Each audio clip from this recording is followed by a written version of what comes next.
నువ్వు పూజ చేసినా చెయ్యకపోయినా, నైవేద్యాలు పెట్టినా పెట్టకపోయినా, పొరపాటు చదివినా సరిగ్గా చదివినా కోపం రాకుండా పోన్లే ఎంత బిజీగా ఉండి ఆ మాత్రమేనా పూజ చేసింది పాపం అని కరుణించేది ఒక్క అమ్మవారు మాత్రమేనమ్మా, ఒక్క అమ్మవారు మాత్రమే. అందున ఆవిడ స్త్రీ కాబట్టి, స్త్రీలంటే ఇంకాస్త కరుణ ఎక్కువ. మహిళలందరూ అదృష్టవంతులు, ఎంతైనా ఓ ఫీలింగ్ ఉంటుంది కదా.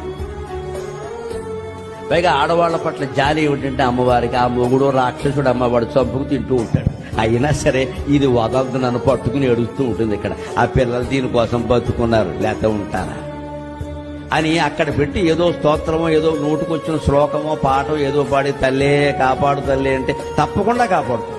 అంచేత మన నిజంగా ప్రేమించేది అమ్మవారే తప్ప మనుషులు కాదండి.